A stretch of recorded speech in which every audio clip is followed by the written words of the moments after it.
Subscribe to Storylab for more stories. Now, let's begin this one. Chapter 1. The Quiet Life. Eric Boyd's hands were steady as he flipped pancakes on the griddle, a skill that had nothing to do with his 22 years in the CIA and everything to do with being a single father. The kitchen of his modest ranch house in suburban Virginia smelled like butter and vanilla, a far cry from the dank interrogation rooms in black sites across 3 continents. "Dad, you're doing that thing again," his daughter Sadie called from the dining table, not looking up from her history textbook. Mercedes Boyd, Sadie to everyone who mattered, was 15, whip-smart, and possessed an unsettling ability to read people that Eric recognized as his own. "What thing?" Eric asked, sliding 2 perfect pancakes onto a plate. "That thing where you're thinking about the past, but pretending you're not." Eric smiled despite himself. 3 years since retiring from the agency, 2 years since Kitty had left, and Sadie could still see through him like glass. He brought her breakfast to the table and sat across from her, studying his daughter. She had his dark eyes and sharp features, but her mother's auburn hair and delicate chin. The combination made her striking, and Eric had already scared off 2 boys at her high school with nothing more than a meaningful look. "Your mom called yesterday," Eric said carefully. "She wants you to come to dinner Friday night." Sadie's jaw tightened almost imperceptibly. "With him. Logan will be there, yes." "Pass." She returned to her textbook, her tone making it clear the subject was closed. Eric sipped his coffee and didn't push. Kitty Boyd, now Kitty Cross, after a quick remarriage that still made Eric's stomach turn, had been bringing Logan York around for 8 months now. The man was 42, owned a successful chain of auto body shops across 3 states, and had a smile that didn't quite reach his eyes.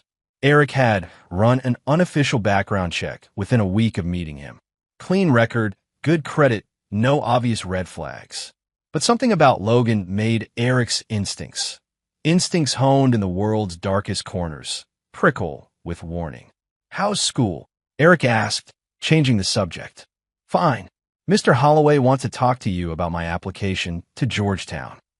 Nestor Holloway wasn't just Sadie's guidance counselor. He was also Eric's former handler at the agency, the man who'd recruited him at 23 and retired him at 45 with a pension, a commendation buried in classified files, and a handshake that said, "Forget everything you know." Nestor had transitioned to civilian life more smoothly than Eric, trading field ops for helping teenagers navigate college applications. "I'll stop by this week," Eric promised. The doorbell rang. Eric's eyes flicked to the clock, 7:23 a.m. Too early for solicitors, wrong day for mail. His body tensed reflexively, and he noticed Sadie notice it. "Probably Mrs. Fisher," Sadie said. She mentioned bringing by some casserole. Valerie Fisher from next door was a widow who decided Eric needed feeding and Sadie needed mothering, though both Boyds politely resisted her efforts. Eric rose and moved to the door, his mind automatically cataloging the layout of his home, the positions of every potential weapon, the exits. Old habits. Through the peephole, he saw Logan York standing on his porch in an expensive suit, shifting his weight like a boxer before a bell. Eric opened the door halfway. "Logan." "Eric." Logan's smile was wide and artificial. "Hope I'm not interrupting breakfast. I was in the neighborhood, got a new shop opening in Sterling. Thought I'd drop by. Sadie's getting ready for school. Actually, I want to talk to you." Logan's voice dropped, took on an edge. "About Kitty, and about boundaries." Eric's expression didn't change, but he felt that old familiar coldness seep into his chest, the same feeling he got when a subject in a chair started lying. "This isn't the time or place." "When is?" Logan stepped closer, and Eric could smell expensive cologne mixed with something else. Aggression, testosterone, the pheromones of a man trying to establish dominance. "You keep filling Sadie's head with poison about me." Kitty's concerned. "Sadie makes her own decisions. She's 15. She doesn't know what's good for her." Logan's smile finally dropped. "You had your chance with Kitty, old man. You blew it. She's mine now, and that girl in there." He nodded toward the house. "She needs to accept that her mother has moved on." Eric felt his hands relax, his breathing slow. It was the opposite of anger. It was the cold, methodical calm that had made him one of the agency's most effective interrogators. When other operators lost their tempers, Eric found his center. "Are we done here?" Eric asked quietly. Something in his tone made Logan hesitate, just for a second. Then the younger man's bravado returned. "We're done when I say we're done. You need to." "Dad!" Sadie appeared behind Eric, backpack slung over one shoulder. "Everything okay?" Logan's face transformed instantly, the threatening mask replaced with that practiced smile. "Hey, Sadie, just having a chat with your old man. Your mom and I would love to have you over Friday. She's making that pasta you like." "I'm busy Friday," Sadie said flatly. "Sadie, every Friday. Forever." She turned to Eric. "Ready?" Eric nodded and stepped outside, forcing Logan to step back.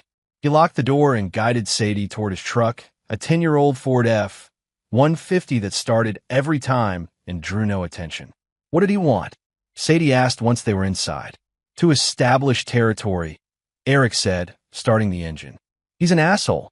"Language." "He's a jerk," she corrected, and Eric couldn't help but smile. Mom really picked a winner this time. Eric navigated the quiet suburban streets towards Sadie's high school. "Your mother's trying to be happy. Is she? Because she seems pretty miserable every time I see her." "And that guy." Sadie trailed off, looking out the window. "There's something wrong with him, Dad." "Like really wrong." "What do you mean?" "I don't know. Just a feeling. The way he looks at people when he thinks they're not watching. The way he talks about money, about people owing him things." She turned to face Eric. "You feel it too. I can tell." Eric pulled into the school parking lot and put the truck in park. He looked at his daughter, seeing not the child she'd been, but the woman she was becoming. Perceptive, brave, unshakable. "I do feel it, but feelings aren't facts. If something happens, if you're ever uncomfortable, I'll call you." "I know." She leaned over and kissed his cheek. "Love you, Dad." "Love you too, kiddo." He watched her walk into the school, straight-backed and confident, and felt that familiar ache of pride mixed with fear. The world was full of men like Logan York, predators who hid behind smiles and success. Eric had spent 2 decades learning how to break such men, how to reach into their heads and pull out their secrets and their sins. But that was over now. He was just a father trying to raise his daughter right. At least, that's what he kept telling himself. Chapter 2. Fractures. The call came 3 weeks later at 2:17 a.m. Eric was awake instantly, phone in hand before the second ring, his mind cataloging threat levels before he even saw the caller ID. Kitty's number glowed on the screen. "What's wrong?" No pleasantries. Middle of the night, calls meant crisis. "Eric, I need you to talk to Sadie." Kitty's voice was tight, stressed. "She's refusing to even try with Logan. She won't come over. She barely speaks to me. And tonight at dinner." "Why are you calling me at 2 in the morning about dinner?" "Because Logan is tired of being disrespected. He's done everything to connect with her, and she treats him like he's..." "At 2 in the morning, Kitty." Eric sat up, fully alert now. "What happened?" "Where's Sadie?" "She's here. Safe. She's sleeping in the guest room." A pause. "We had a fight. A bad one." Eric was already out of bed, pulling on jeans. "What kind of fight?" "Logan tried to..." He was setting boundaries. "About curfew, about respect in his house. Our house." Sadie said some things, he responded, and it escalated. "Did he touch her?" "No." "Jesus, Eric, no. He just raised his voice, and she called you, and you showed up like some kind of..." "I didn't show up anywhere. I'm at home." "You what?" Confusion bled into Kitty's voice. "But Sadie said she was going to call you," and Logan thought. "Put her on the phone. She's asleep." "Kitty, put my daughter on the phone. Now." He heard whispered conversation, footsteps, a door opening. Then Sadie's voice, carefully controlled, but with an undertone Eric recognized as fear. "Hey, Dad, what happened?" "Logan got mad because I wouldn't call him by his first name. He wants me to stop saying Mom's husband and start saying Logan like we're buddies or something." She was speaking quietly, probably not wanting to be overheard. He started yelling about respect, about how he pays for things, how I need to accept reality.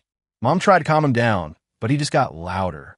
Then he got in my face and told me I was a spoiled brat who needed to learn her place. Eric's hand tightened on the phone. "Did he threaten you?" "Not exactly. But, Dad, the way he looked at me." It was like he wanted to, like he was thinking about it. I'm coming to get you. It's 2 a.m. Mom will freak out. I'm okay. I'm locked in the guest room. I just wanted you to know what happened. Eric forced himself to breathe slowly, to think tactically. Charging over there in the middle of the night would escalate the situation, make him look unstable, give Logan ammunition. You keep that door locked. Your phone stays on. Anything happens, you call 911 first, me second. Understand? I understand. I'll be there at 7 to pick you up. Tell your mother you're leaving. He heard Sadie's relieved exhale. Okay. Thanks, Dad. Put your mother back on. Eric. Kitty's voice was defensive now. 7 a.m. I'm picking up Sadie. This arrangement isn't working. She needs to learn to adapt. We're a family now, and you're a family. Sadie and I are a family.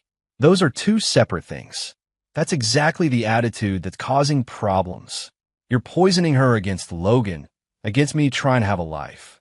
Did you know he got her face? Did you know he scared her? He was frustrated. You know how stubborn she can be, how much she's like, Kitty stopped herself. Like me, Eric finished. That's what you were going to say. I didn't mean it like that. Yes, you did. And you know what? I'll take it as a compliment.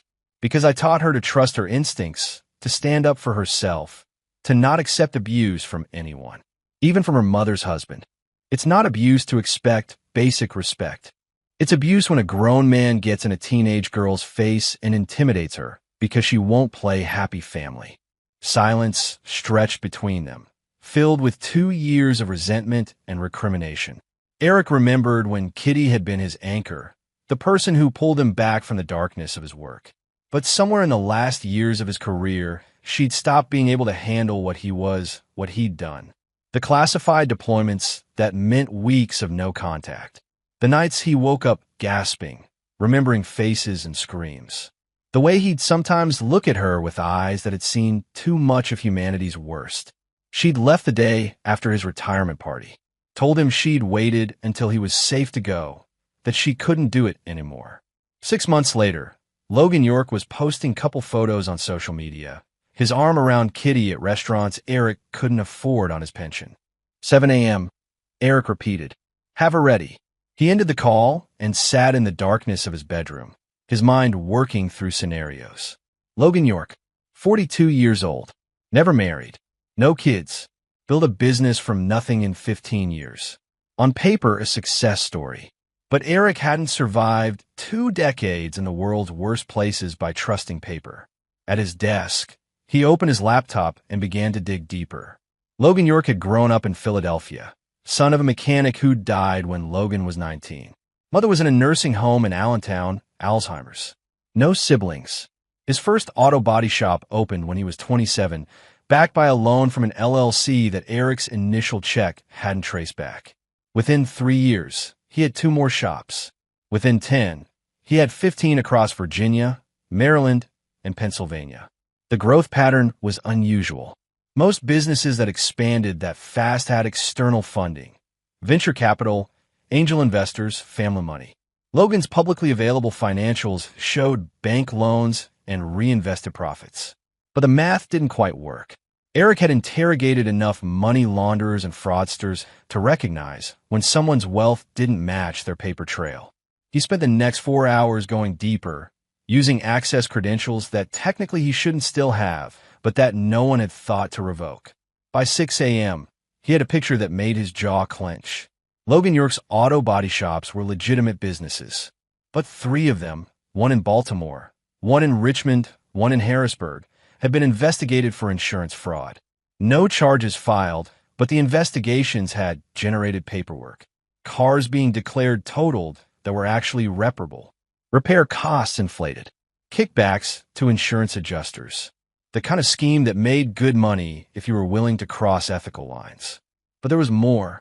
Logan had been questioned as a witness in 2 cases involving stolen vehicles. Both times, cars had passed through his shops just before being resold with clean titles. Again, no charges. Logan had cooperated fully, played the innocent businessman victimized by criminal employees. Too many coincidences. Too many investigations that went nowhere. Eric sat back, thinking, a man who straddled the line between legal and illegal, who'd built success on questionable foundations, who was good at talking his way out of trouble. And now that man was in his daughter's life, yelling at her, intimidating her. His phone buzzed. A text from Sadie. Mom's freaking out. Says you're overreacting. Logan's acting all hurt and misunderstood. It's gross. Can't wait to get out of here. Eric texted back. 20 minutes. Stay in your room. He dressed carefully. Jeans, a plain t-shirt, a light jacket to conceal the Glock 19 he slipped into his waistband. He didn't expect trouble, but 22 years had taught him that trouble rarely announced itself. The drive to Kitty's house, Logan's house now, technically, took 15 minutes through quiet morning streets. It was a McMansion in a new development, all fake stone facades and 3-car garages, the kind of place that screamed new money. Logan's black BMW sat in the driveway next to Kitty's white Lexus, another recent upgrade from the sensible Honda she'd driven when married to Eric. He knocked instead of ringing the bell. Sadie opened the door immediately, backpack already on, relief evident in her eyes. Hey, Dad. Ready. So ready. Sadie, wait. Kitty appeared behind her, looking exhausted in a silk robe, her hair, still auburn and beautiful at 43, pulled back in a messy ponytail. Eric, come in. Let's talk about this like adults. Nothing to talk about. Sadie's coming home. This is about Logan, isn't it? You've never given him a fair chance. You've been undermining me since day one. Morning, Eric.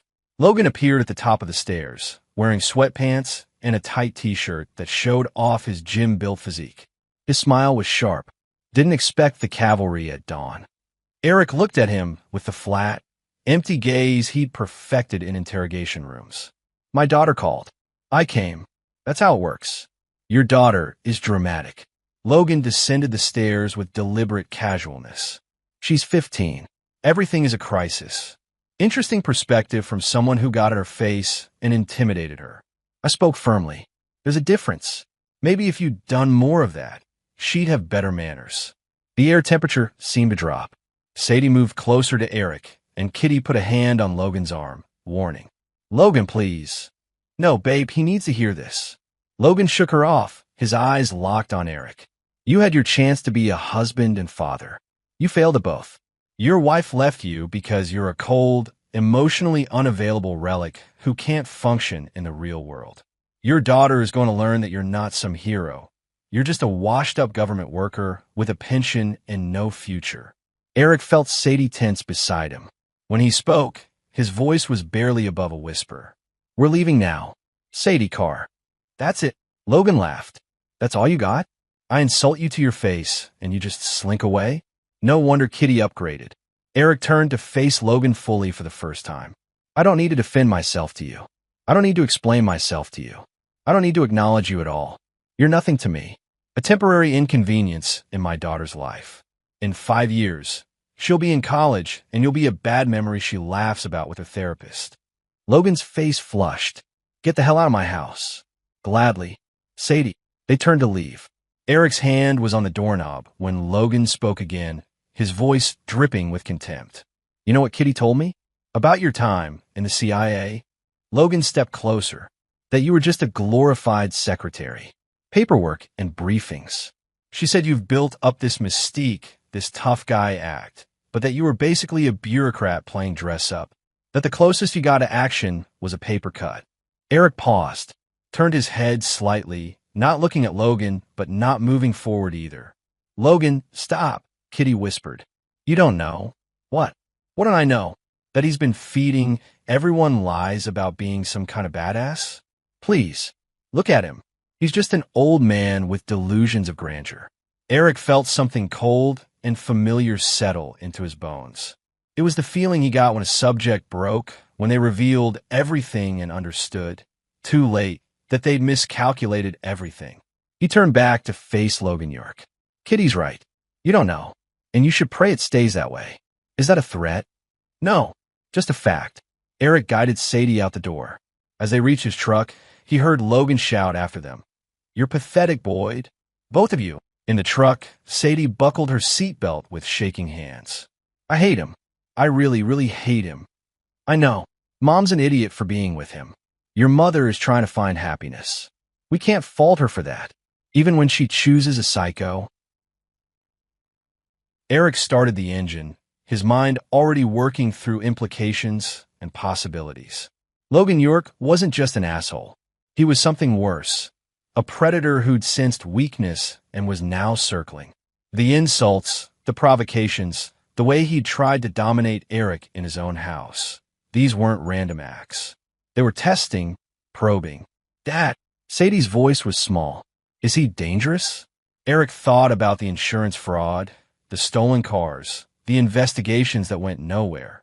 He thought about Logan's aggression, his need to dominate, his willingness to intimidate a teenage girl to establish power. I don't know yet, Eric said honestly, but I'm going to find out. Chapter 3, Broken Locks. The call from Nestor Holloway came 2 days later.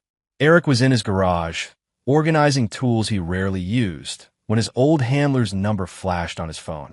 Boyd, how retired are you these days? Fully. What?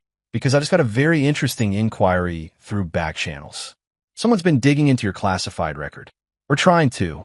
They hit the first firewall and got flagged. Eric straightened, his full attention engaged. Who? Don't know yet.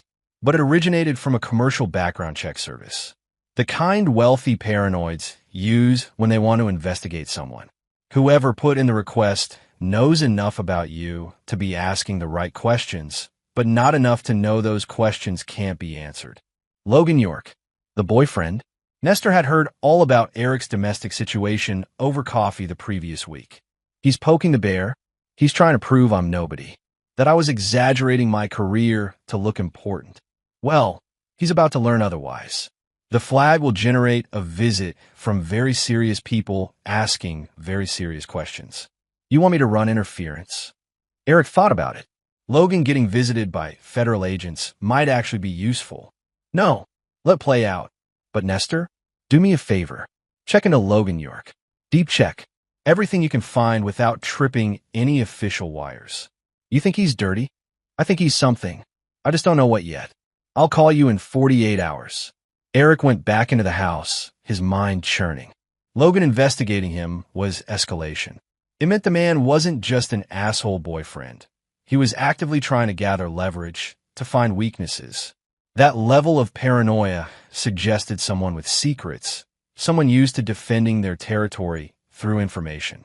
He was cooking dinner, meatloaf, mashed potatoes, Sadie's favorites, when his phone rang again. Kitty, hysterical. Eric, oh God. Eric, Logan's at your house. Everything stopped. What? He went there to talk to you, to try to smooth things over, and you weren't home, but the door was open and Eric was already moving, phone clamped to his ear, grabbing his keys. Where's Sadie? She's there. She came home from school, and Logan's there, and Eric, he's really angry. He didn't remember getting in the truck, didn't remember the drive. His entire being focused down to a single purpose, protect Sadie. His hands were steady on the wheel, his breathing controlled. But inside, something primal and terrible was awakening. He'd never told Kitty the truth about his work. He'd let her believe the lie that yes, he'd exaggerated his importance, that he'd been a glorified analyst with occasional field work. It was easier than explaining that for 22 years, he'd been the man they called when they needed someone broken without being touched, when they needed to reach into another human's soul and pull out secrets that could save or end lives.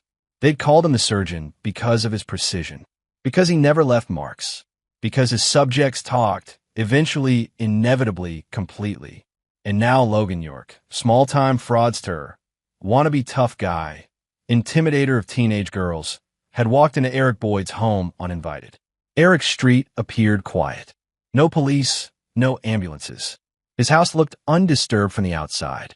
He parked curbside and approached carefully, noting immediately that his front door was indeed unlocked, the doorframe slightly splintered where it had been forced. He pulled his Glock and entered silently. His living room was intact, kitchen empty. Then he heard voices from the back of the house, the hallway that led to bedrooms. Logan's voice, loud and aggressive. Pathetic old man thinks he can intimidate me? He has no idea who he's fucking with. You need to leave. Sadie's voice, trying to sound brave, but trembling. My dad's gonna be home soon in... Good. Let him come. I'm tired of his bullshit. Tired of you acting like I'm some kind of villain when all I want is for your mother to be happy. Eric moved down the hall, silent as a shadow. Through Sadie's open bedroom door, he saw Logan standing in the center of the room, his back to the door. Sadie was pressed against her desk, phone in her hand. Her eyes flicked to the doorway and saw Eric. Relief flooded her face. Logan noticed. He spun, and for a moment he saw Eric standing there, Glock held low and ready. "Oh, you gonna shoot me?" Logan laughed, but there was a manic edge to it. "For what? Standing in your house? Having a conversation? You broke into my home. Door was open. I knocked. No one answered. I was concerned and... You're lying." Eric's voice was flat, matter of fact. "The door was locked. You forced it. There's a splinter on your right shoe." Logan looked down involuntarily, saw the evidence. When he looked back up, his expression had changed. Something uglier beneath the surface. "So what? You gonna shoot an unarmed man in front of your daughter? That'll go well at the custody hearing." "There's no custody hearing. Sadie's 16 in 2 months. Old enough to choose. And she's chosen. We'll see about that." Logan pulled something from his jacket pocket. A folding knife, 4-inch blade, the kind you could buy at any hardware store. "You know what? I'm tired of playing nice. Tired of pretending I respect you. Your whole life is bullshit, Boyd. Your career, your tough guy act, all of it. You're nothing. And you know what's funny? Kitty knows it too. She laughs about you. About how you pretend to be something you're not. Put the knife down, Logan. Or what?" Logan was escalating now, feeding on his own adrenaline. "You'll shoot me? You don't have the balls. You're just a pathetic old man living in the past." He moved towards Sadie. Eric's gun came up. "Stop." Logan laughed again, that manic edge growing. "Your daddy's a pathetic old man," he said to Sadie, taking another step. "That's all he is. All he'll ever be." Sadie looked at Logan, then at her father. Something passed between them. Understanding, trust, permission. She smiled, and it was Eric's smile, cold and knowing. "Daddy," she said quietly, "show him who you really are." Logan stopped laughing when he saw what was in Eric's other hand. A syringe. A small vial. The items he'd retrieved from his bedside drawer, while Logan had been ranting, his CIA-trained muscle memory guiding him through the motion. "What the fuck is that?" Logan's voice wavered. "Midazolam," Eric said calmly, advancing. "Sedative. Fast-acting. Used in hospitals for minor procedures. I keep it for emergencies." "You're fucking insane." Logan lunged with the knife, a wild, untrained slash. Eric sidestepped effortlessly, caught Logan's wrist, twisted until the knife clattered to the floor. In the same motion, he had Logan in a control hold, the man's arm wrenched behind his back, the syringe at his neck. "Sadie," Eric said quietly, "go next door to Mrs. Fisher's house. Call 911. Tell them there's been a home invasion. Stay there until the police arrive." "Dad, now!" She ran. Logan struggled, cursing, threatening. Eric held him with minimal effort, his mind calculating dosage, time, legality. This was the edge. He could inject Logan, put him under, wait for police. Self-defense. Home invasion. Protecting his daughter. Or he could do what his training screamed at him to do. What 22 years of dealing with men, worse than Logan York, had taught him. He could take this man to a place where lies lived, where secrets hid, where the truth came out in screams or whispers. "You made a mistake," Eric said softly into Logan's ear. "You came into my home. You threatened my daughter. And now I'm going to show you exactly what I am. Fuck you. I'll sue you. I'll press charges. The needle entered Logan's neck. The plunger depressed. Midazolam flooded Logan's system. "What did you do? What the fuck did you?" Logan's legs buckled. Eric guided him down to the floor, checked his pulse and respiration. Stable. Unconscious but safe. Then Eric began to work. By the time the police arrived 10 minutes later, Logan York was duct-taped to a chair in Eric's garage, still unconscious, his knife bagged as evidence on the kitchen counter. Eric's statement was clear, precise, backed by physical evidence and Sadie's testimony. Logan had broken in, threatened them with a weapon. Eric had defended his home and daughter. The forced door, the knife, Logan's presence uninvited, all pointed to a crime. But Logan wasn't arrested.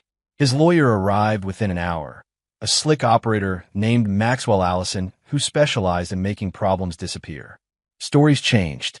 Logan claimed misunderstanding, said he'd been invited, that the door had been open, that Eric had assaulted him. Eric watched this performance from his porch as paramedics checked Logan for injuries.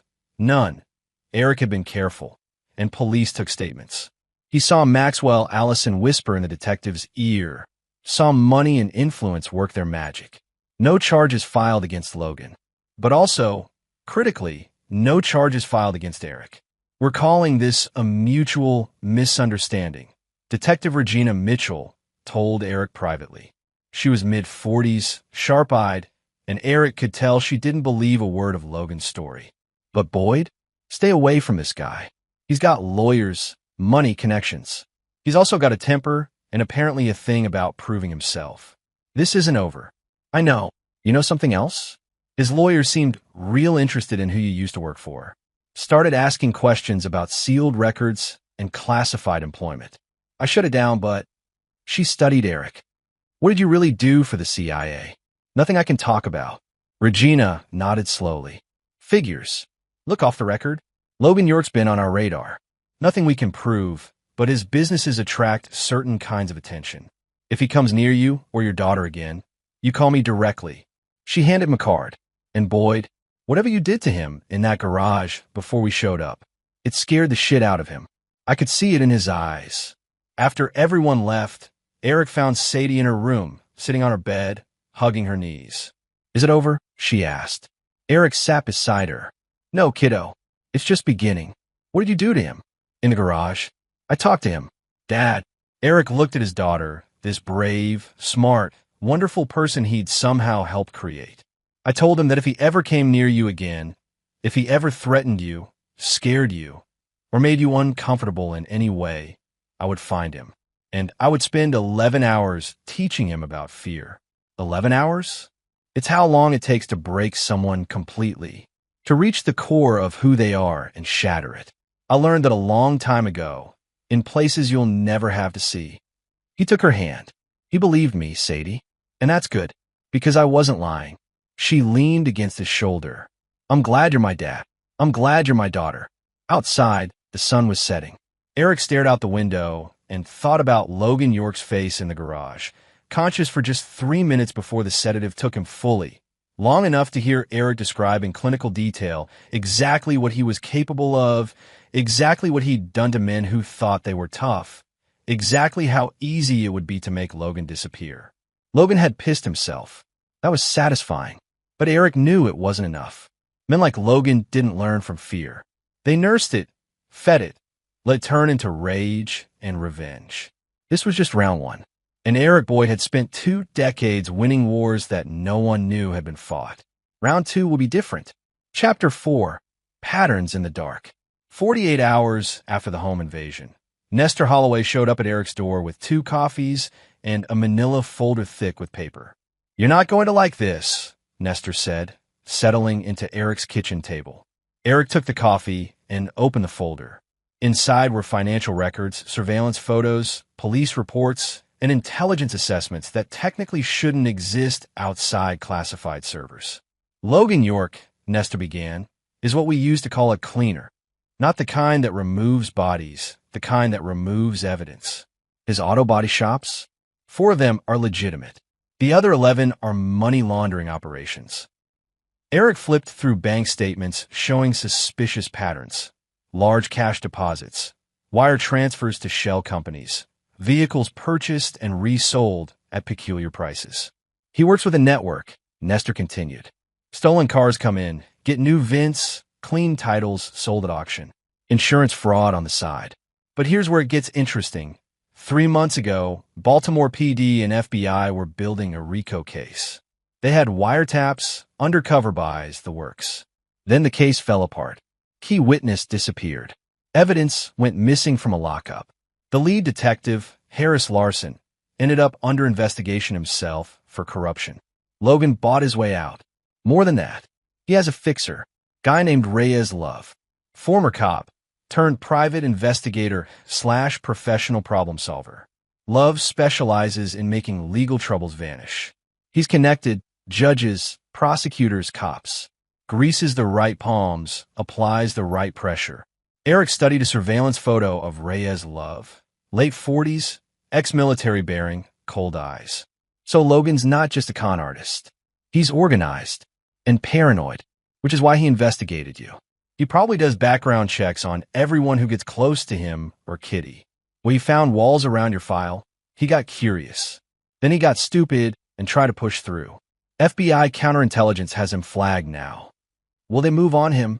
Not their jurisdiction unless he's a national security threat. But Eric, Nestor leaned forward.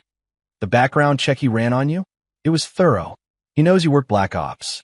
He doesn't know details, but he knows enough to be scared. That home invasion?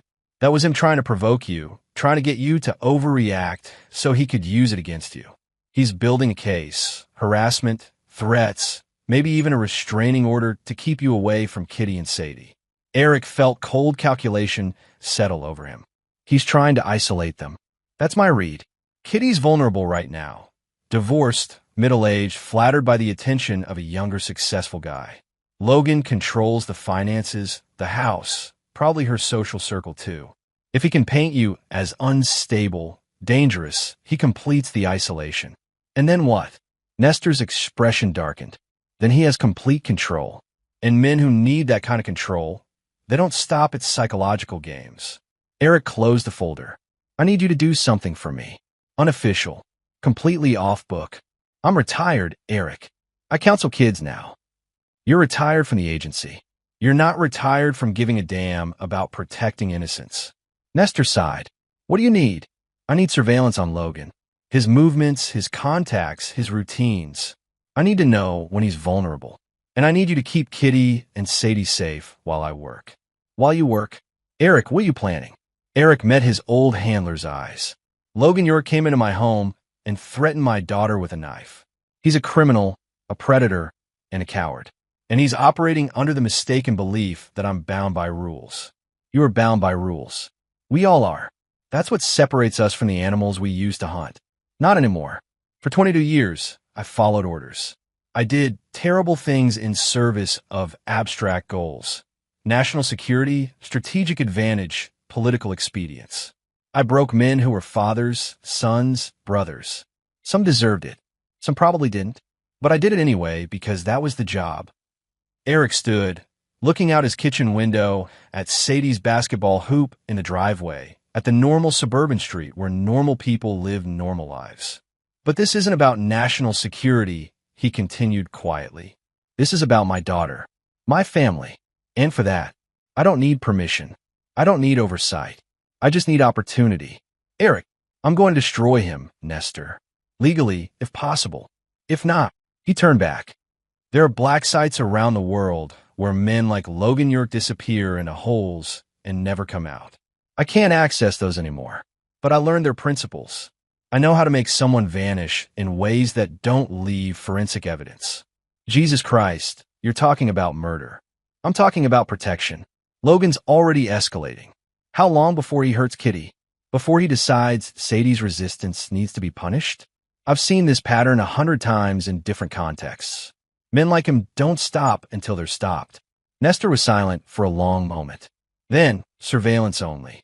I'll track his movements, report back. But Eric, if you cross the line into something illegal, something that puts you in prison, Sadie loses her father. Think about that before you do something you can't undo. After Nestor left, Eric spent the rest of the day planning. Not the physical aspects. He could neutralize Logan York in his sleep. But the psychological aspects, the strategy that would turn Logan's own criminal behavior against him. At 4 p.m., his phone rang. Kitty, Eric, we need to talk. About what happened. I'm listening. Logan's lawyer says you assaulted him, that you drugged him, tied him up, and threatened his life. Logan wants to press charges. I told him not to, that we need to de-escalate, but he's not interested in de-escalation. He's scared of you. After what you did, he thinks you're dangerous. I am dangerous, Kitty. That's what you could never accept. I'm dangerous to people who threaten my family. He didn't threaten anyone. He was trying to talk to Sadie. He broke into my home with a knife. That's not a conversation. That's a home invasion. Eric, please. I know you hate Logan, but he's the man I love. I need you to find a way to coexist peacefully. Eric felt something crack inside him. Not anger, but a deeper disappointment. Do you know what he does for a living? Really does. He owns auto body shops. He launders money. He traffics stolen vehicles. He commits insurance fraud on a scale that would put him away for 20 years if federal prosecutors could make a case stick. But they can't because he has a fixer who makes evidence disappear and witnesses recant. Silence. Then, that's ridiculous. Logan is a legitimate businessman. I'm sending you files. Police reports, financial analysis, everything Nestor dug up. Read them. Then call me back and tell me I'm wrong. I won't read your manufactured evidence. I won't help you destroy my marriage because you're jealous. This isn't jealousy. This is me trying to keep you safe. I don't need you to keep me safe. I have Logan for that. She hung up. Eric stared at his phone, feeling the weight of his own failure. He'd been a husband once, a partner. But the work had changed him, hollowed him out, left him with skills that made him excellent at violence and terrible at connection. Kitty had loved him once.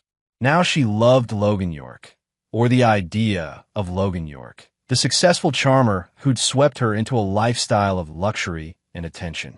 That night, Sadie came to his study where he was reviewing files. Mom called me, she said. She wanted to move in with her and Logan permanently. She says you're becoming unstable, that the stress of being a single father is making you paranoid. What did you tell her? That I'm not going anywhere. That I'm staying with you until college. And even then, you're still my home. She sat on the corner of his desk. But Dad?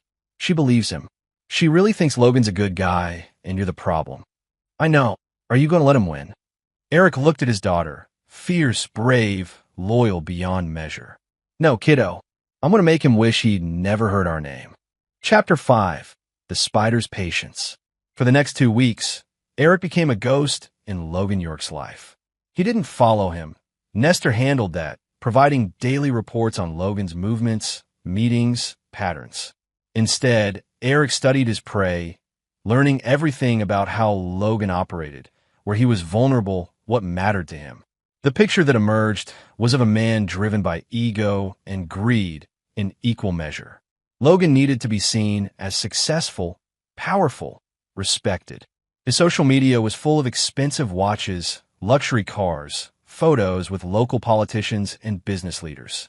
He donated publicly to charities while privately running schemes that defrauded insurance companies and trafficked stolen property.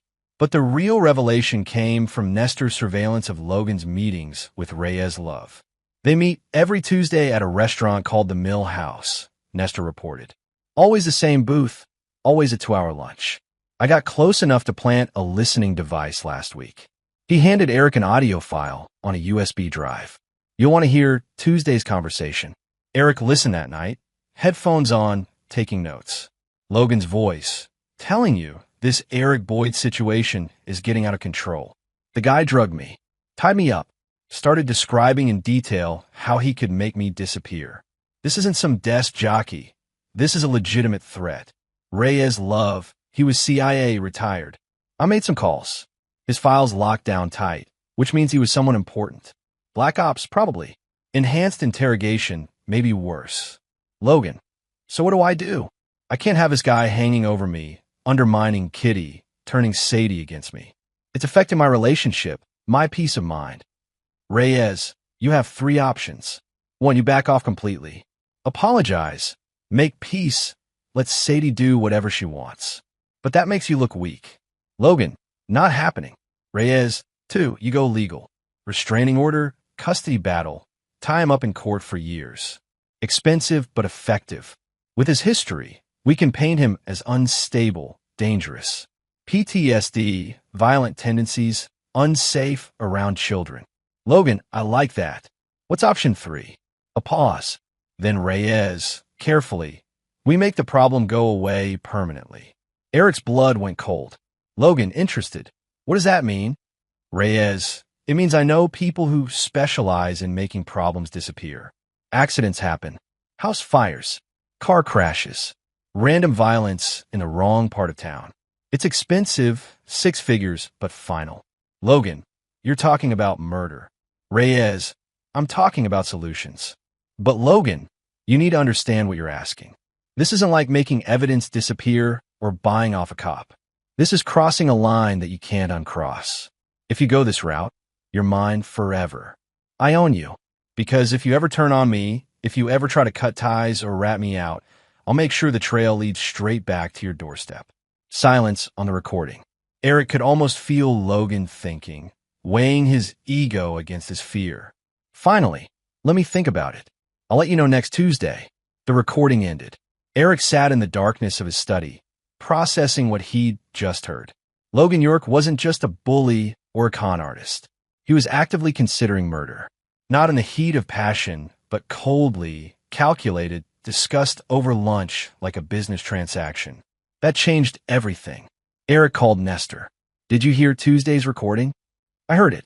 I also made copies and secured them in 3 different locations, just in case. That's a conspiracy to commit murder. It's a conversation. No actual planning. No money exchanged. No specific timeline. A decent lawyer would argue it was hypothetical discussion, especially with Logan's non-committal response. We need more to build a prosecutable case. Then we get more. Eric, you're not a cop anymore. You can't. I was never a cop. I was something else entirely. And right now, that's exactly what the situation needs. Eric's mind was racing, plans forming and reforming, strategies building on strategies. He'd spent 2 decades understanding how criminal organizations worked, how bad men made bad decisions, how systems could be infiltrated and turned against themselves. Logan York wanted to play in the shadows. Eric had lived in shadows darker than Logan could imagine. Here's what I need, Eric told Nestor. I need to get inside Logan's operation. I need to document his crimes with evidence that will hold up in court. And I need to do it in a way that doesn't get thrown out on technicalities. I'm going to give him exactly what he thinks he wants. Over the next week, Eric put his plan in motion. It started with Kitty. He called her, kept his tone measured and calm. You were right. I've been letting my past color my judgment. Logan scares me because I don't understand his world, business, legitimate success. I'm used to threats I can handle with violence. Logan's something different, and that makes me reactive. Kitty was silent, suspicious. What are you saying? I'm saying I want to try. For Sadie's sake, and honestly, for yours. You deserve to be happy. If Logan makes you happy, then I need to accept that. You're serious? I'd like to take you both to dinner. Neutral ground, public place. Let me apologize properly. See if we can find a way forward. Eric, I know it sounds crazy, but I spent 22 years making hard choices in impossible situations. This is just another one. Sadie needs her mother in her life. You need peace. Logan needs to stop seeing me as a threat. Maybe we can all get what we need. Kitty agreed, probably out of shock more than belief. They set a date for the following Friday at a steakhouse downtown. Expensive, public, the kind of place where violence was unthinkable. Eric prepared for that dinner like he'd prepared for operations in hostile territory. He rehearsed his lines, his body language, his expressions. He studied Logan's psychological profile, identifying triggers and vulnerabilities. By the time Friday arrived, he was ready to give the performance of his life. Logan arrived wearing a custom suit, his arm possessively around Kitty's waist. Kitty looked nervous but hopeful. Eric stood when they approached the table, extended his hand. Logan, Kitty, thanks for coming. Logan studied Eric's hand like it might be a trap. Then, with a smile that didn't reach his eyes, he shook it. This is unexpected. Life is unexpected. Can we sit? Dinner was surreal. Eric played his role perfectly. Humble, apologetic, acknowledging his mistakes. He praised Logan's business acumen. He admitted that his CIA work had left him with trust issues and a tendency to see threats where none existed. He even thanked Logan for making Kitty happy. Logan ate it up. Eric could see the man's ego swelling, his guard dropping. By dessert, Logan was talking expansively about his businesses, his success, his plans for the future. You know, Eric, Logan said, loosened by wine and victory, I judged you too quickly. Kitty told me stories about your past, and I built up this idea that you were this dangerous guy. But you're just a regular person trying to do right by his kid. I respect that. I appreciate that, Logan. And hey, if you ever need work, I know retirement can be tough on a fixed income. I could use a guy with your background at one of my shops. Security, management, something low-key. The money's good. Eric smiled. That's generous. I might take you up on that. After dinner, outside the restaurant, Logan shook Eric's hand again, this time with genuine warmth. Let's do this again. Maybe we can actually be friends. I'd like that. In his truck, driving home, Eric allowed himself a cold smile. Logan had done exactly what Eric had known he'd do. He'd mistaken contrition for weakness, seen Eric's apology as surrender. His ego had overridden his caution. And now Logan York thought he'd won. Phase 1 complete. Chapter 6. The Trap Springs. Logan's job offer came through the following Monday. Site manager at one of his Richmond shops, $45,000 a year, benefits included. It was almost insulting. Eric's CIA pension was double that.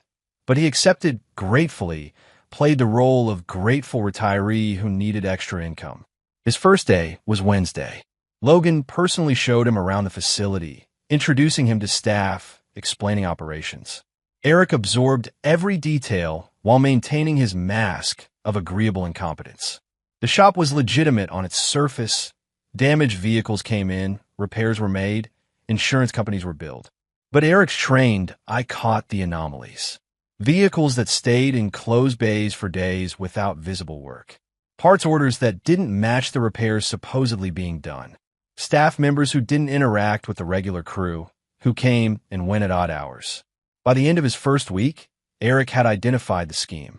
Stolen cars were brought in after hours, stripped for parts, or given new VINs and documentation.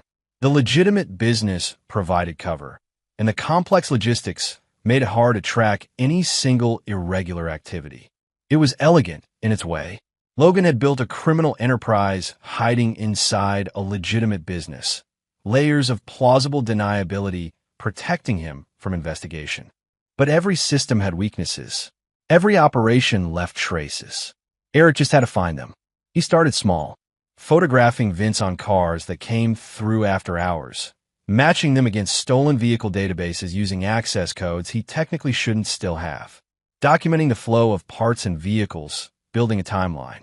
He kept his evidence on an encrypted drive, added to it daily, built a case that would be undeniable. But he also built relationships. Logan's employees were largely decent people doing honest work, unaware of the criminal activity happening in their midst. The after-hours crew was different. Rough men with prison tattoos and careful eyes, the kind who'd worked in chop shops and stolen car rings their whole lives. Eric befriended them slowly, shared cigarettes on breaks, told carefully edited stories about his military service, easier to explain than CIA work. Gradually, he became part of the background, another aging blue-collar worker just trying to make a living. 3 weeks into his employment, one of the after-hours crew, a guy named Galen Gould who'd done time for Grand Theft Auto, started talking. "You ever wonder why Logan hired you?" Galen asked during a late-night smoke break. "Needed a manager, I guess." "Nah, Logan doesn't do anything without a reason. My guess. He wanted to keep an eye on you. That thing with you and his stepdaughter breaking into your house. Logan's paranoid about that. Thinks you're holding a grudge." Eric played dumb. "Ancient history. I'm just here for the paycheck." "That's smart. Because Logan? He's connected. You don't want to be on his bad side." Galen lowered his voice. "Guy knew, worked here a couple years back, started talking about the after-hours work to his girlfriend. Girlfriend mentioned it to the wrong person. Guy disappeared. Never found him. What are you saying?" "I'm saying Logan York takes care of problems. Permanently. So whatever beef you have with him, keep it buried." Eric processed this, adding it to his mental file. Logan wasn't just a white-collar criminal. He'd potentially committed murder to protect his operation. That changed the calculus, increased the stakes, but also provided another avenue for prosecution. That night, Eric met with Nestor at a coffee shop far from anywhere either of them might be recognized.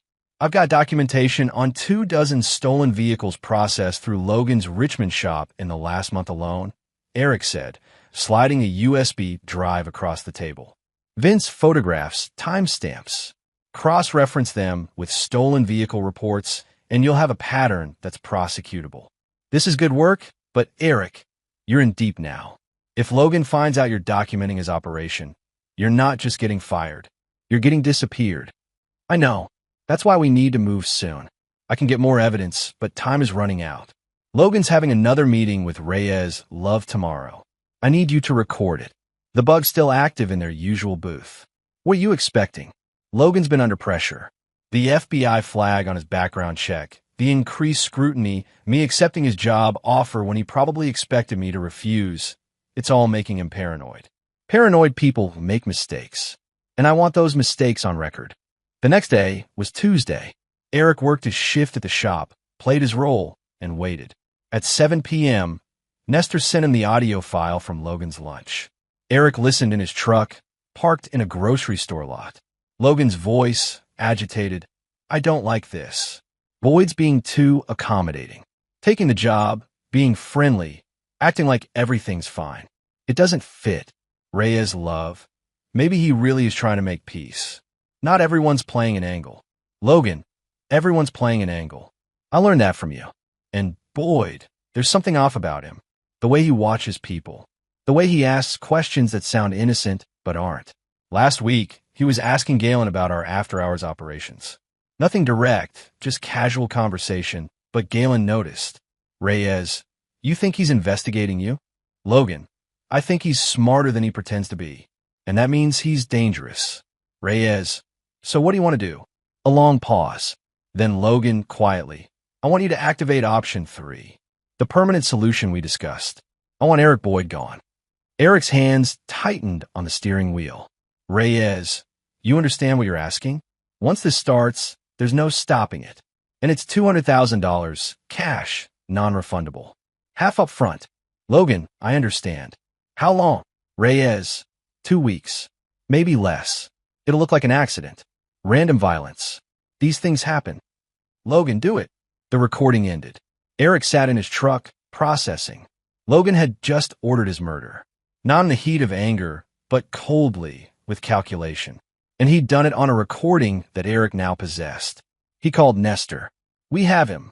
Conspiracy to commit murder. Conspiracy to commit first-degree homicide. With the stolen vehicle evidence, the witness testimony from Galen, and this recording, we can build a case that will put Logan away for decades. We need to take this to the FBI immediately. You're in danger. Not yet. I need something else. Something that ties Logan to his past crimes, that shows a pattern. One more piece. Eric, the man just hired someone to kill you. I know. That's why I need to move fast. That night, Eric broke into Logan's house. It wasn't difficult. His CIA training included covert entry, and Logan's security system was expensive but predictable. Eric waited until 2 a.m., when Logan and Kitty were asleep, then used a bypass device on the alarm and entered through a basement window. He had 2 hours before dawn, before anyone would wake. He moved through the house like a ghost, searching for Logan's home office. He found on the second floor a wood-paneled room with a mahogany desk, locked filing cabinets, a wall safe. The safe took him 15 minutes to crack, using tools and techniques he wasn't supposed to remember. Inside, he found exactly what he needed: financial records for Logan's businesses, showing the real numbers behind the cookbooks, offshore accounts holding millions in laundered money, contracts with criminal enterprises across the East Coast, and, most damning, a ledger documenting payoffs to police, judges, prosecutors, everyone Logan had bought over the years. Eric photographed everything with a digital camera, working quickly but carefully. This was the keystone, proof not just of Logan's crimes, but of the systemic corruption he'd built to protect himself. He was repacking the safe when he heard footsteps in the hall. Eric froze, calculating distances and options. The office door was closed, locked from the inside. Whoever was out there might just pass by. He moved to the window, ready to exit if necessary. The doorknob turned. Locked. Then a key scraped in the lock. Logan's voice groggy. Kitty, I told you that's my office. You don't need to. The door opened. Logan stood there in pajama pants and a t-shirt, looking confused and half asleep. He saw Eric standing by the safe, saw the open lock, saw the camera. For a second, neither man moved. Then Logan's face transformed from confusion to rage. "You son of a—" He lunged. Eric sidestepped, caught Logan's arm, used the man's own momentum to send him crashing into the desk. Logan recovered fast, grabbed a letter opener, came at Eric with wild, desperate aggression. This was the moment. This was where Eric could end it, break Logan's arm, his neck, make it look like self-defense. He'd done worse to men who'd done less. But as Logan swung the letter opener, Eric saw past the violence to the man beneath. Scared, cornered, lashing out because his world was collapsing. Eric disarmed him with a wrist lock, put him face first against the wall, and leaned in close. "Listen very carefully," Eric whispered. "I have recordings of you ordering my murder. I have documentation of every stolen car you've moved through your shops in the last month. I have photographs of your financial records showing money laundering and bribery. And tomorrow morning, all of it goes to the FBI, the Virginia State Police, and every news outlet in the state." Logan struggled, cursed. Eric applied pressure until he stopped. "You have one chance," Eric continued. "One opportunity to minimize the damage. Tomorrow at 9 a.m., you're going to walk into FBI headquarters and confess everything. Every crime, every payoff, every dirty deal.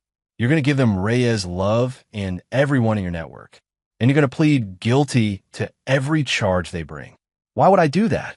Because if you don't, I'll make sure every inmate in whatever prison you end up in knows you're a child predator. I'll manufacture evidence, plant stories, destroy your reputation so completely that you won't survive a month inside. And because I'm offering you a deal, cooperate fully, testify against everyone, and maybe you get 15 years instead of life." "You're bluffing." "Am I? You've seen what I can do. You know what I am. Do you really want to test me?" Eric released him, stepped back. Logan slumped against the wall, looking defeated. "Kitty," Logan whispered. "She'll hate me. She'll hate you anyway. But at least this way, you might see daylight again before you're 70. Eric left the same way he'd entered, vanishing into the pre-dawn darkness. Behind him, Logan York sat in his expensive office in his expensive house, staring at the evidence of his own stupidity. The trap had sprung.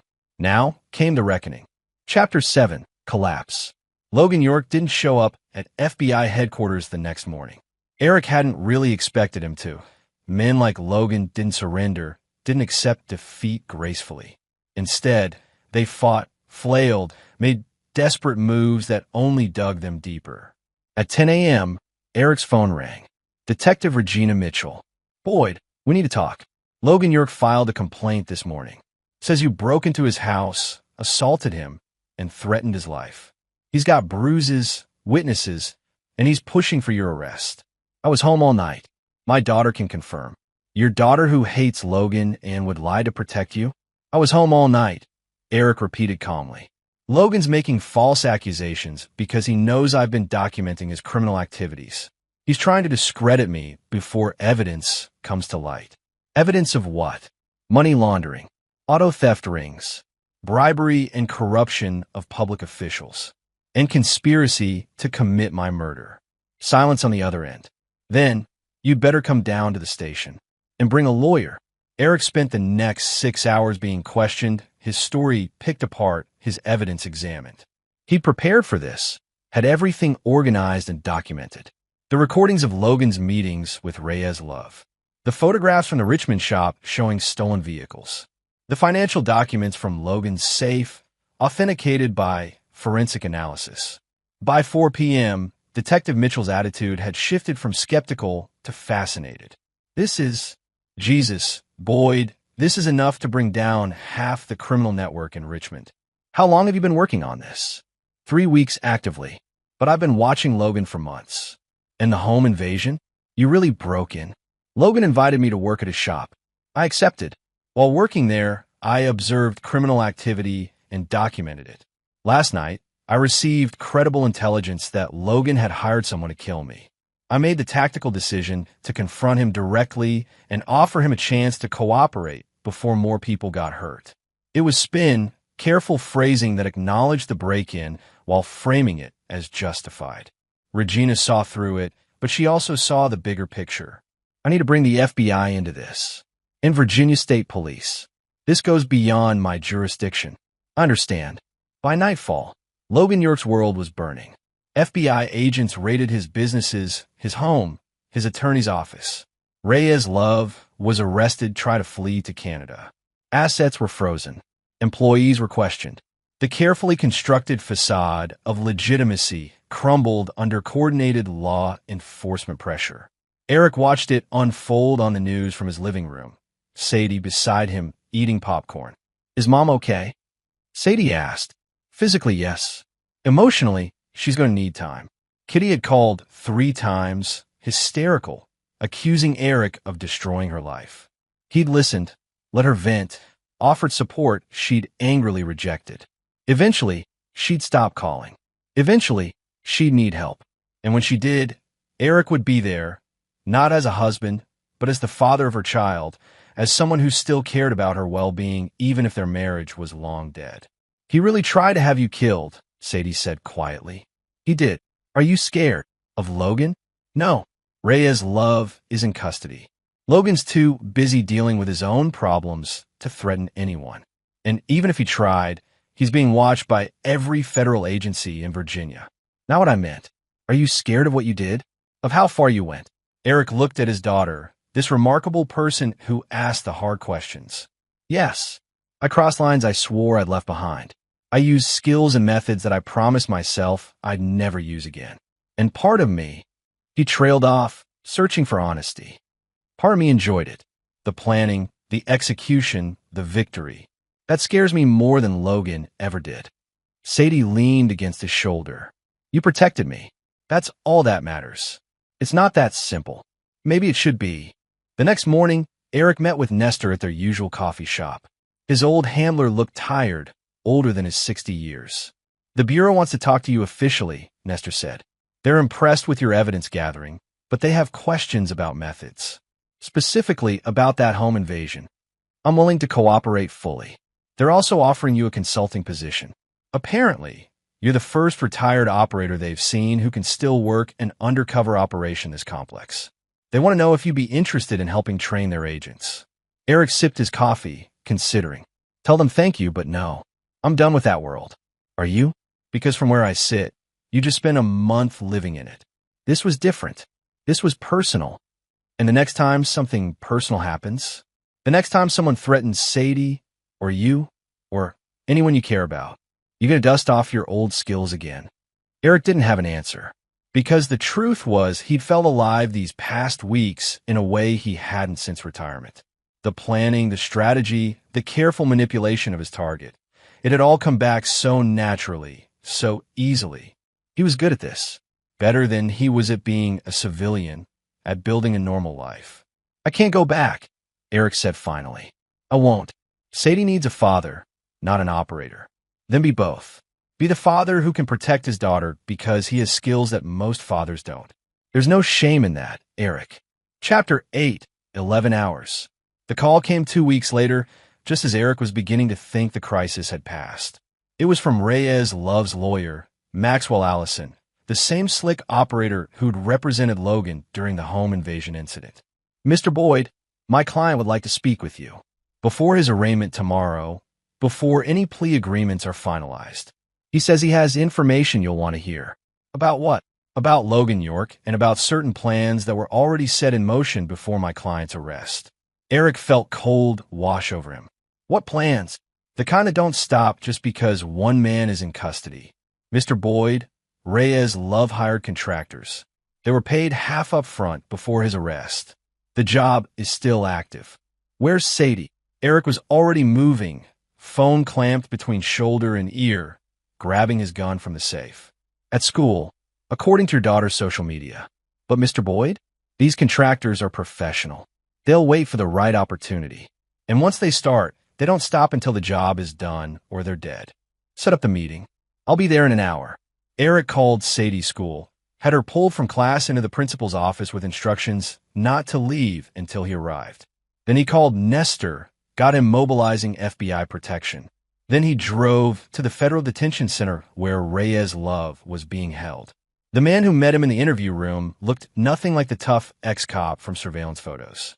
Reyes' love was haggard, diminished, facing federal charges that would put him away for decades. But his eyes were still sharp, still calculating.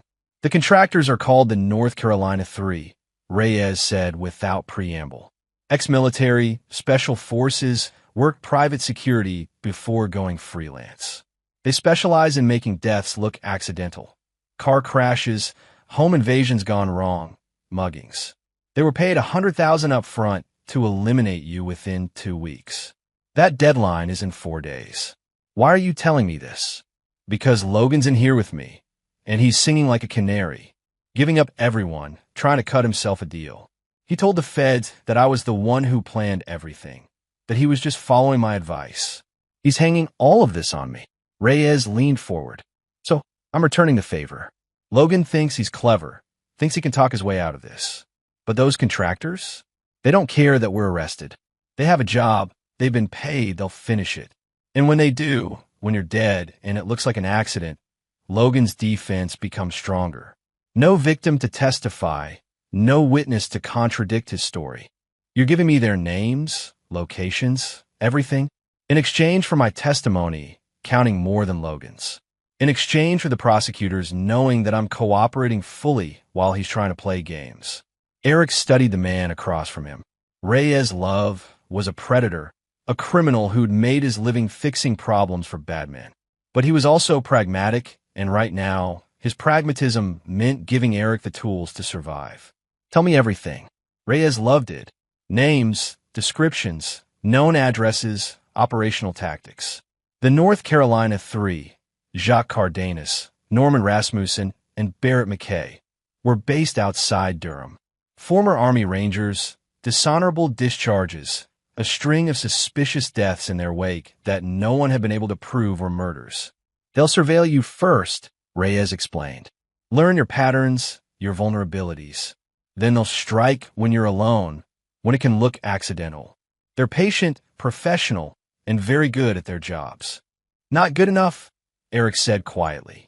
He left the detention center with a full dossier on the contractors compiled from Reyes' Love's records. By the time he reached Sadie's school, FBI agents were already there, securing the perimeter. Eric found his daughter in the principal's office, looking annoyed more than scared. Dad, what's going on? They pulled me out of chemistry. Pack a bag.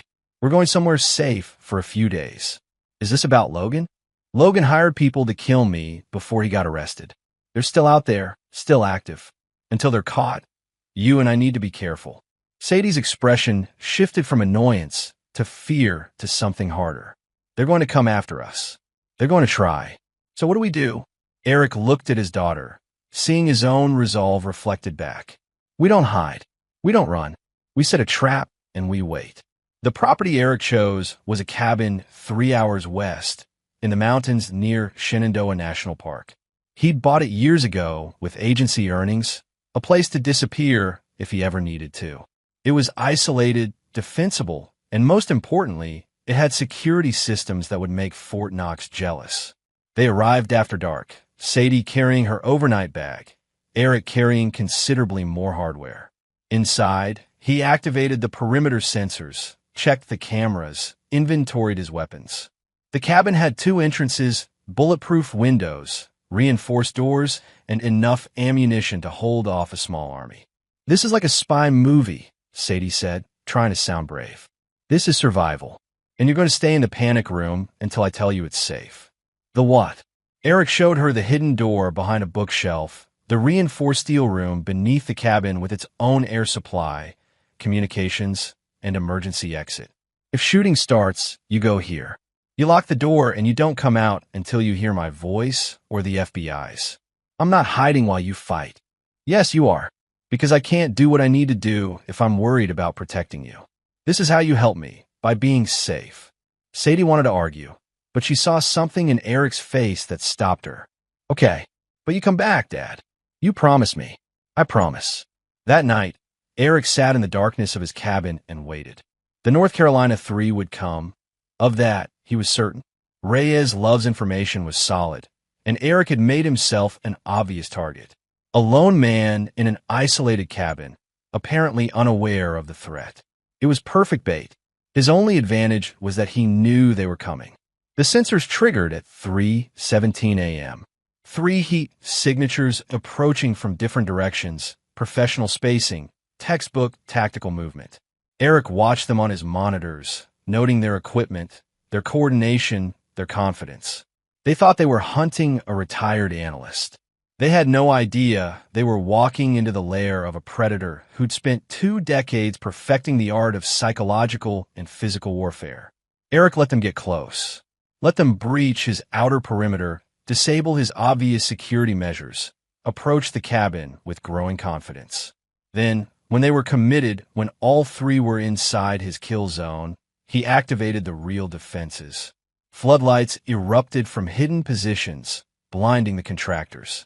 Speakers blared recordings of police sirens, military communications, creating confusion and disorientation. And Eric himself emerged from a concealed position with his rifle, wearing night vision goggles that let him see perfectly while they were blind and panicking. "Drop your weapons." Eric's voice boomed over the chaos. "You're surrounded. FBI, drop your weapons and get on the ground." It was a lie, but a convincing one. The contractors, suddenly exposed and blinded, thought they'd walked into a federal trap. 2 of them immediately dropped their weapons and complied. The third, Jacques Cardenas, the team leader, tried to run. Eric shot him in the leg. Non-fatal, but completely incapacitating. The man went down screaming. Within minutes, Eric had all 3 contractors secured, zip-tied, and sitting against a tree in his driveway. He called the FBI, gave them coordinates, and then he sat down in front of his captives and smiled. "My name is Eric Boyd. 22 years, CIA Black Ops. Specialized in enhanced interrogation. You gentlemen made a mistake taking a contract on me." "We're not saying shit without lawyers," Norman Rasmussen muttered. "That's fine. You don't have to talk to me. But you're going to listen." Eric leaned forward. "See, you're facing attempted murder of a federal witness. That's life in prison, no parole. But I can help you. I can testify that you cooperated, that you provided information, that you were just hired contractors who didn't know the full situation. All you have to do is tell me everything about Logan York, Reyes Love, and anyone else involved in this operation." "We don't know anything," Barrett McKay said. "We got hired, we got paid, we do the job." "That's it, is it? Because I have 11 hours before the FBI arrives. And I can make those 11 hours very educational for all of us." Eric pulled out a small case, opened it to reveal medical instruments, scalpels, needles, syringes of various chemicals. The contractor's eyes widened. "I'm not going to torture you," Eric said calmly. "That's illegal, immoral, and honestly, unnecessary. What I'm going to do is worse. I'm going to sit here and describe, in clinical detail, every technique I've used to break men like you. I'm going to explain exactly how psychological pressure works, how fear compounds, how the anticipation of pain is often worse than pain itself. And then I'm going to do absolutely nothing except wait and let your own minds destroy you." He settled into his chair. "Let's start with Jacques. Tell me about your time in Afghanistan. Tell me about the things you did that led to your dishonorable discharge. Tell me about the nightmares you still have, the guilt you bury under bravado and violence." Jacques Cardenas's face went pale. "How did you?" "I read people. It's what I do. I look at you and I see a man who killed civilians, probably by accident, maybe not. I see someone who drinks too much, who can't hold a relationship, who takes contracts like this because he stopped caring about consequences." "Fuck you," Jacques spat. "And Norman, former ranger, expert marksman, 3 confirmed kills in Iraq. But there's more, isn't there? Something happened in Fallujah. Something that ended your military career and made you a ghost afterward." Norman was shaking now. "Stop," he whispered. "Why? I'm just talking, just describing what I see. Barrett, you're different. You're the psychopath of the group. No guilt, no conscience, just professional pride in being good at killing. But even you have fears. Being caught, being imprisoned, losing control. Right now, you're calculating odds, wondering if I'm bluffing, wondering how much I really know." Eric stood, walked in a slow circle around the three men. Here's what's going to happen. Over the next 11 hours, I'm going to sit here and talk.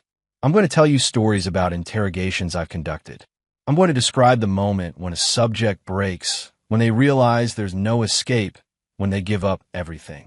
And you're going to sit there, tied up, unable to stop me, unable to escape, just listening. In your mind's beautiful, terrible, fragile things are going to do all the work for me. He sat back down. Let's begin with a story about a man in Yemen. Chapter 9. The Surgeon's Triumph. The FBI arrived at 2:47 p.m., exactly 11 hours and 30 minutes after Eric's call. They found the three contractors sitting against the tree where Eric had left them, unharmed physically but profoundly shaken psychologically. All three were babbling confessions, desperate to talk, to be anywhere other than in Eric Boyd's presence. Jacques Cardenas had broken first, at hour 3, describing in detail every contract he'd taken through Reyes Love, every death he'd arranged, every person he'd intimidated or harmed. Norman Rasmussen lasted until hour 5 before he started crying and confessing to things Eric hadn't even asked about. Barrett McKay, the psychopath, held out until hour 9 before his confidence cracked and he joined the chorus of confession. Eric hadn't touched them, hadn't threatened them directly. He'd simply talked, told stories, asked questions, and let their own guilt and fear do the rest. It was a technique he perfected over 2 decades. Psychological pressure, so precise it left no marks, no evidence of coercion, just broken men eager to cooperate. FBI agent Regina Mitchell approached Eric where he sat on his cabin's porch, drinking coffee and looking exhausted. "What did you do to them?" she asked quietly. "I talked. They listened. For 11 hours? Give or take. Boyd, we're going to need statements. From you, from them. And we're going to need to know exactly what happened here. Self-defense. They came to kill me. I defended my home. I restrained them using reasonable force. While waiting for law enforcement, we had conversations. They chose to confess. That's all that happened." Regina studied him, seeing through the careful phrasing to the truth beneath. "You're one cold son of a bitch, you know that. I'm a father protecting his daughter. Where is Sadie?" "Safe. Inside. Want to check on her yourself?" They found Sadie in the panic room, reading a book on her phone, looking bored more than scared.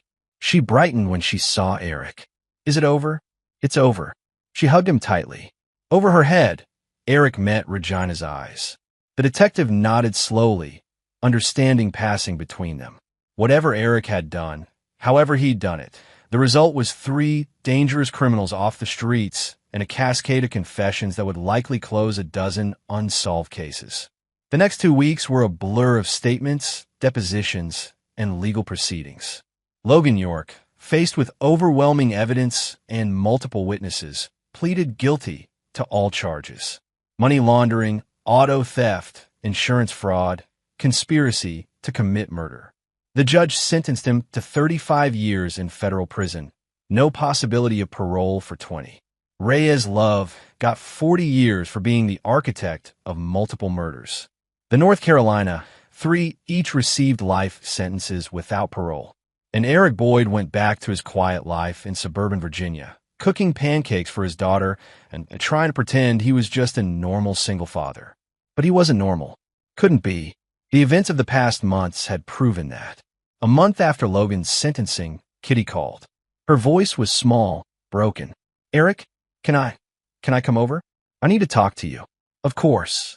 She arrived an hour later, looking 10 years older than she had before Logan. She'd lost weight. Her hair was graying, her eyes haunted. Eric made tea, gave her space, waited. "I was so stupid," she finally said. "I believed him. About everything.